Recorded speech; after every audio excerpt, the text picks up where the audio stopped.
नमस्कार, आदाब। मैं विजय कुमार भगत। आप सुन रहे हैं लोकतांत्रिक भारत। आज हम एक ऐसे विषय पर चर्चा करने जा रहे हैं जो भारत के राजनीति को गहरे ढंग से प्रभावित करने वाली है। और आप देख रहे हैं अखबारों में, यूट्यूब पर, सोशल मीडिया में। मेन स्ट्रीम मीडिया तो इस बात को जहाँ तक नहीं दिखाना चाह रही है, इसकी उपेक्षा कर रही है, लेकिन ये हम आप तक अब सोशल मीडिया एक तरह से डिप्रेस्ड क्लास की मीडिया है। मुख्य मीडिया के रूप में ज़्यादा लोग इसी को देख रहे हैं, इसलिए इसकी व्यापकता ज़्यादा है। तो आजकल जो हम देख रहे हैं कि भारी संख्या में लोग बुद्धिज़्म को अपना रहे हैं, ज़्यादा से ज़्यादा संख्या में। और एक तरह से ये क्रांतिकारी ढंग से लोगों का बुद्ध के प्रति, गौतम बुद्ध के प्रति लगाव, गौतम बुद्ध के विचारों से लगाव, जो बुद्धा की जो फिलॉसफी है, जो आइडियोलॉजी है, उस आइडियोलॉजी का ज़्यादा से ज़्यादा जो प्रचार हो रहा है, तो उससे भारत की राजनीति पर क्या असर पड़ेगा, उस पर मैं चर्चा करने जा रहा हूँ। सबसे पहली बात है, एक वीडियो में मैंने बताया था कि पिछले 23 अक्टूबर को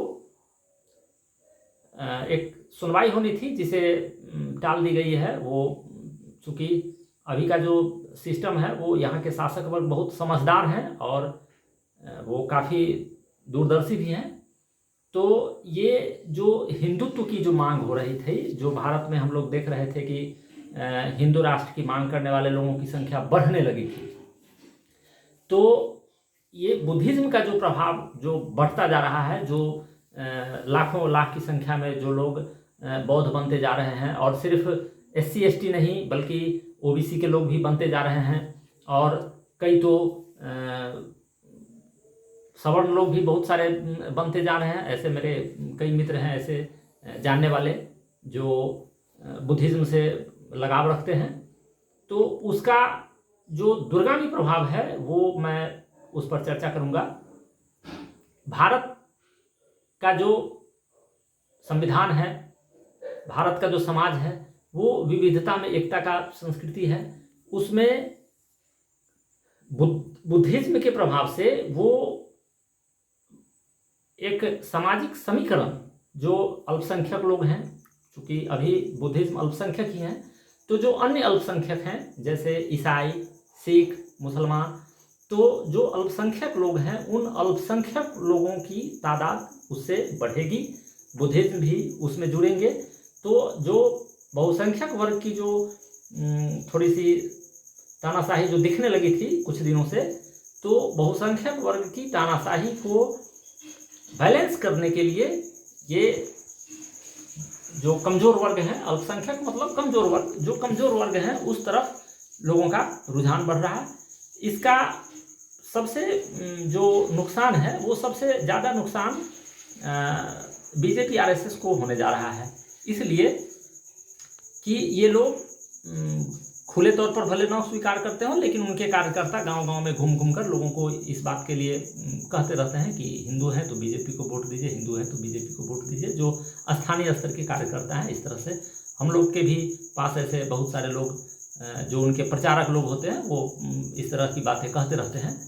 तो अब जो लोग बुद्धिज़्म में चले गए, और यहाँ एक दिलचस्प बात यह है कि वैसे तो बुद्धिज़्म का प्रचार हो रहा है तो वो सबके लिए है, कोई भी इसको अपना सकता है, कोई भी इस विचार पर चल सकता है। लेकिन खास बात यह है कि ध्यान देने की है, जो बुद्धिज़्म की तरफ आकर्षित हो रहे हैं वो ज़्यादातर लोग हिंदू पृष्ठभूमि से हैं, क्योंकि वास्तव में तो हिंदू एक जियोग्राफिकल वर्ड है, लेकिन सांस्कृतिक रूप से या धार्मिक रूप से भी लोग कह रहे हैं हिंदू। जनगणना में तो एक ऑप्शन हिंदू धर्म का रहता ही है। ये जो लोग बौद्ध बन रहे हैं वो ज़्यादातर हिंदू पृष्ठभूमि के लोग बन रहे हैं, और इससे जो 24 का लोकसभा चुनाव है उसमें इसका भारी नुकसान BJP को होता मैं देख रहा हूँ। और यह एक तरह से कोई भी दल काम के आधार पर वोट मांगे या मांगते हैं तब तक तो ठीक है। इससे एक तरह से मैं अंदर से खुश हूँ। खुश इसलिए हूँ कि ये जो कुछ लोग इस तरह से भारत के इतिहास को किसी खास धर्म से हिंदू राष्ट्र बनाना चाह रहे थे, हम लोग इस हिंदू राष्ट्र के खिलाफ हैं। साफ शब्दों में कह दूँ, हम लोग जो भारत का लोकतांत्रिक संविधान है, जो समानतावादी संविधान है, इस पर मैं कई वीडियो बना भी चुका हूँ कि जो भी विकसित देश हैं वो सभी धर्मनिरपेक्ष राष्ट्र हैं।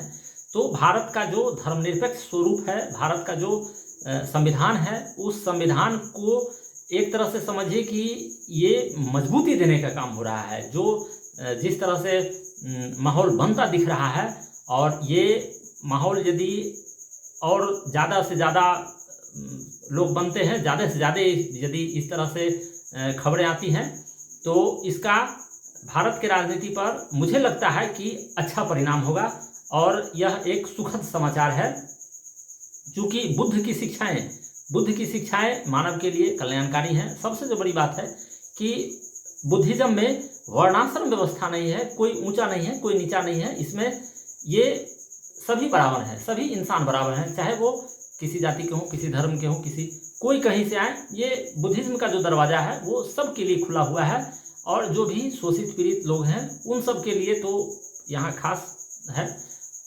इसमें राजनीति पर यह असर होने का है कि उससे जो भारत की जो अभिजात वर्ग की जो पार्टी हैं, जो सत्तारूढ़ हैं, रूलिंग पार्टी है, तो उनको थोड़ी सी संकटों का सामना करना पड़ेगा। और खैर वो लोग तो प्रिविलेज क्लास के लोग हैं, उनके पास दिमाग है, बुद्धि है, सोचने वाले हैं, सारा सिस्टम है, वो कोई न कोई उपाय सोचेंगे, इसका भी काउंटर करेंगे वो लोग। लेकिन वर्तमान समय जो है वो जितने ज़्यादा लोग बुद्ध की शिक्षाओं से प्रभावित हो रहे हैं, बुद्ध के बारे में जान रहे हैं, बुद्ध तो विज्ञानवाद है, वो कोई धर्म नहीं है, वो ना कोई संप्रदाय है, जो बुद्धि का उपयोग करते हैं, विवेक का उपयोग करते हैं, जो जागृत इंसान है, जो समानतावादी है, उनके लिए बुद्धिज्म बहुत अच्छा सिद्धांत है समाज के लिए, राष्ट्र के लिए। तो इन्हीं बातों के साथ मैं विदा लेता हूँ।